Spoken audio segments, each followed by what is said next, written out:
این پادکست ترجمه یکی از سخنرانی‌های مرد بزرگ ناپلئون هیل در مورد تغییر خود واقعی در طول 90 روز هستش و در 2 قسمت تهیه شده. حتما برای درک کامل موضوع و تکنیک ها هر 2 قسمت رو ببینید. اگه بهتون بگم که فقط تو 3 ماه میتونی حتی برای خود الانت غیر قابل تشخیص بشی چی؟ نه در تئوری بلکه در واقعیت، روشی که تحت فشار عمل میکنی. اگه از الان تا 3 ماه بعد نسخه ای از تو که تردید میکرد بالا و پایین میرفت و مدام تصمیمش رو زیر سوال میبرد دیگه وجود نداشته باشه چی؟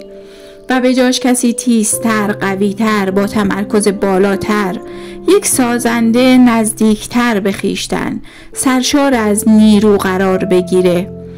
این خیال پردازی نیست، این یک تصمیمه و اگر واقعا جدی هستی در مورد اینکه تو 3 ماه آینده قدرتمندترین، منضبطترین و دگرگون کننده ترین فصل زندگیت رو بسازی، باید این ویدیو رو تا آخر ببینی تا بیشترین بهره رو از اون ببری.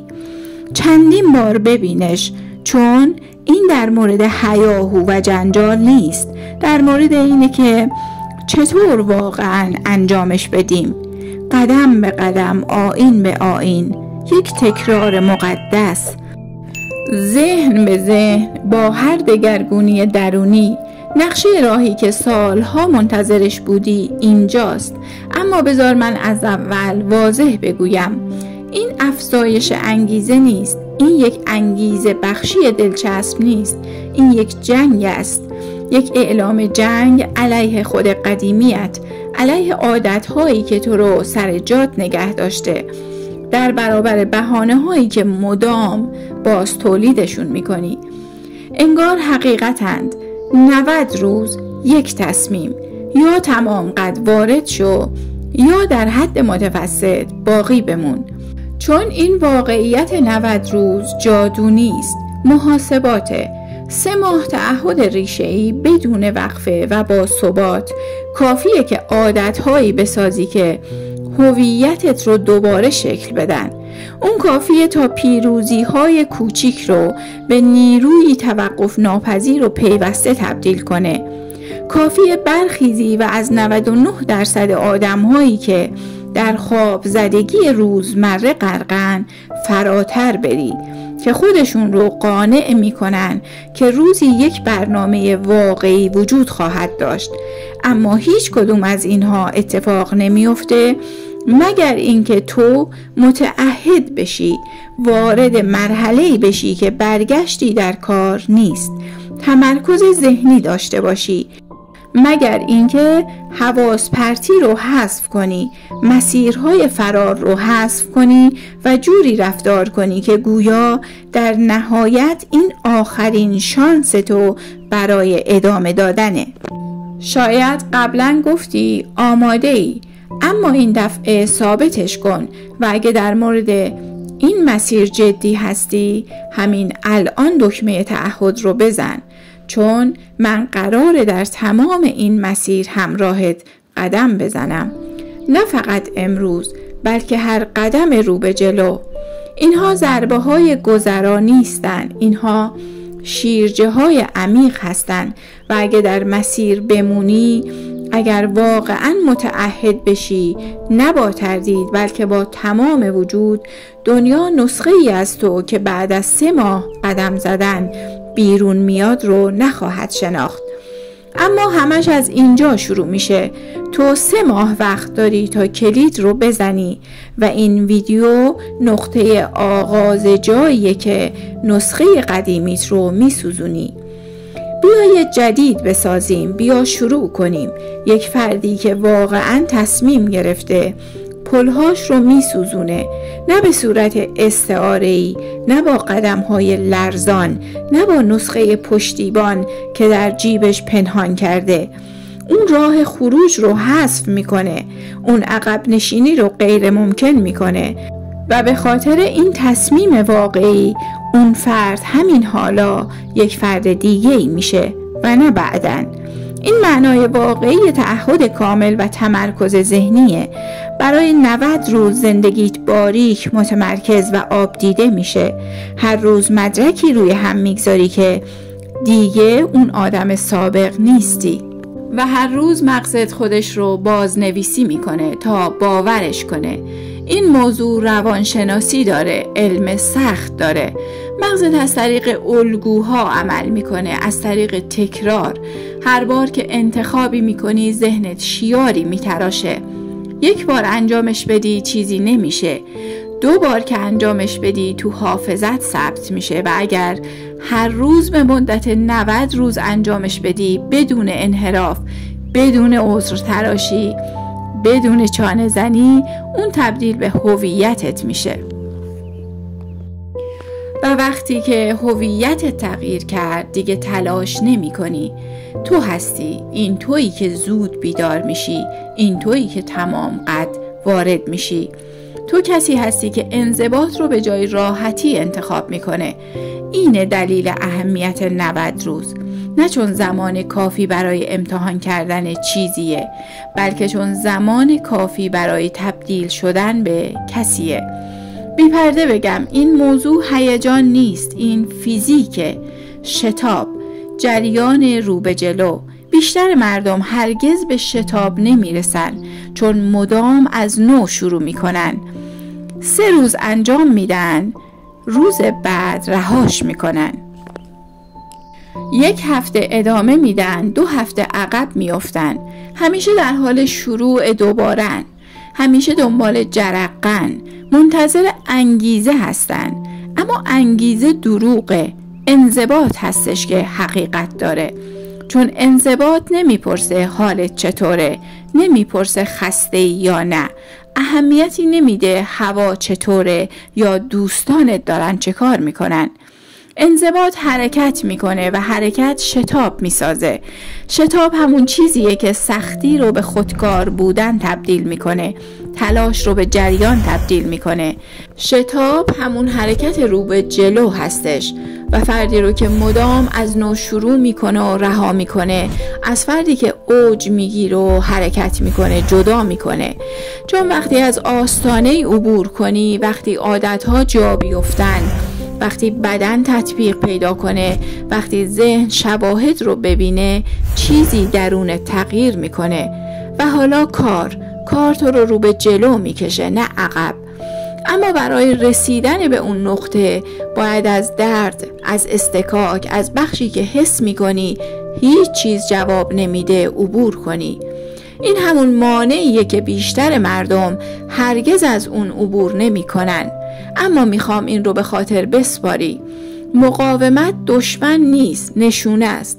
یعنی در حال تحول هستی. فکرش رو بکن، ماهیچه بدون تنش رشد نمیکنه. مهارت بدون تکرار تقویت نمیشه. هویت بدون کشمکش درونی، تنش‌های عاطفی تغییر نمیکنه. وقتی سخت بشه، وقتی خواستی متوقف بشی، وقتی عادتهای قدیمی شروع به زمزمه کردن، اونجاست که به لبه رسیدی، جایی که بیشتر افراد جا میزنن، اما تو نه. چون تصمیم گرفتی و یک تصمیم واقعی درباره خوب بودن نیست، درباره عالی شدنه. ناراحتی بهای نسخه بعدی توه، بدون هزینه به دست نمیاد. نمیتونی راحت به دگرگونی برسی. با انضباط، با تمرکز، با انرژی بهاش رو میپردازی. اما وقتی مال تو بشه، مال توه دیگه. اون هویت میشه ذرت، اون ذهنیت میشه سوختت و از اون نقطه به بعد همه چیز تغییر میکنه. فردی که خودش رو به مدت 90 روز متعهد میکنه دیگه همون آدم سابق نیست، چون ذهنش رو آموزش داده تا تابع هدف باشه، نه تابع حال و هوا.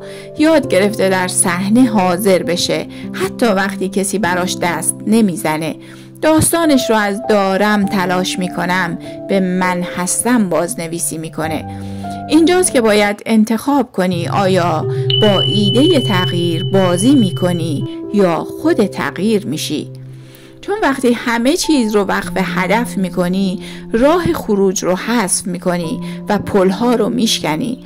سیستم عصبیت رو مجبور میکنی تا سازگار بشه، محیطت رو وادار میکنی که تغییر کنه و عادتهات رو به سمت استانداردی که تازه تعیین کردی خم میکنی. هویت اینگونه شکل میگیره، نه در یک روز بلکه در 90 روز متوالی. پس منتظر نمون تا مسیر هموار بشه، نمیشه و قرار هم نیست که بشه. ناراحتی چراغ قرمز نیست، چراغ سبزه. علامتیه برای اینکه جلو بری، ادامه بدی، بسازی. چون 90 روز از الان به بعد اگه متعهد بمونی، فقط احساس متفاوتی نخواهی داشت، بلکه واقعا متفاوت خواهی شد و دنیا تو رو نخواهد شناخت.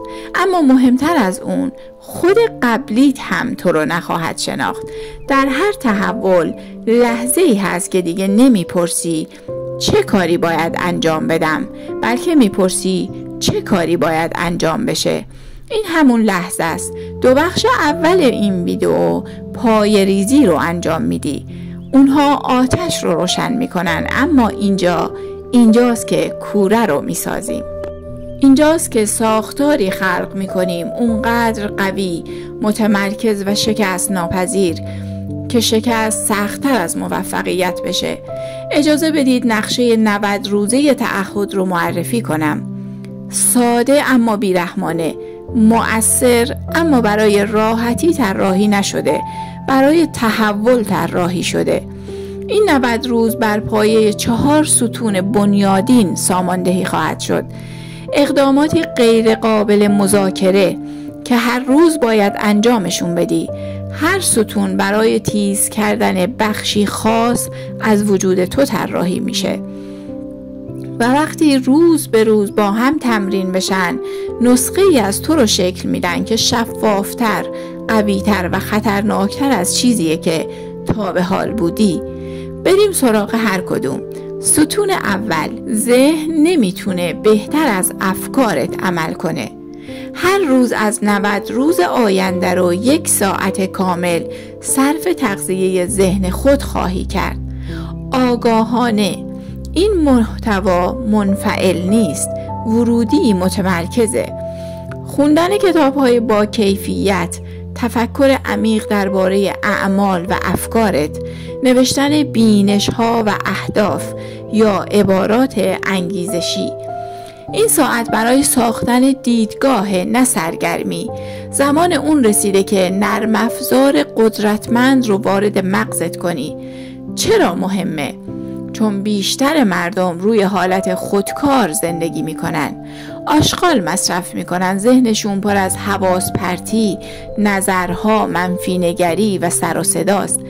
اما نه، تو نه، دیگه از حالا ذهن تو تبدیل به قوی ترین سلاحت میشه. در ستون اول ذهن کتاب‌هایی رو انتخاب کن که تو رو به چالش بکشن. ایده هایی رو بنویس که گستره آگاهیت رو امتداد بده. در آنچه انجام میدهی، چرا آن را انجام میدهی و داری به چه کسی تبدیل میشوی تأمل کن. 1 ساعت در روز فقط افکارت رو ارتقا نمیده، بلکه هویتت رو بازنویسی میکنه. شروع میکنه به متفاوت حرف زدن، متفاوت حرکت کردن، استراتژیکی فکر کردن. چرا؟ چون ذهنت با هدف تغذیه شده، نه با آشغال، و در طول 90 روز 1 سیستم عامل جدید نصب کردی. ستون دوم، بدن سوخت ذهنه. ذهن به بدن فرمان میده. هر روز حرکت رو تمرین کن و حداقل 30 دقیقه، ترجیحاً بیشتر از 60 دقیقه هدف شده. میتونی بدوی، وزنه بزنی، بوکس کار کنی، کششی انجام بدی، کوهنوردی یا پیاده روی کنی، اما باید حرکت کنی و تمام. این درباره زیبایی نیست، درباره انرژی و انضباطه. بدنت پایه توه. اگه بدنت ضعیف بشه، تمرکزت میشکنه، ذهنت خسته میشه، انگیزت میلغزه. نیازی به باشگاه، مربی یا پلیلیست نداری، فقط تعهد میخوای. هر روز عرق بریز، هر روز خودت رو هل بده، شک رو با عرق بیرون بریز، درد رو تحمل کن، با ناراحتی و سختی راحت باش، چون هر قطره عرق یک تصمیمه. من با ضعف مذاکره نمی کنم و به زودی بدن تبدیل به لنگر میشه. یک تقویت کننده قدرت فقط وزن تو رو تحمل نمی کنه، بلکه استانداردهات رو حمل میکنه.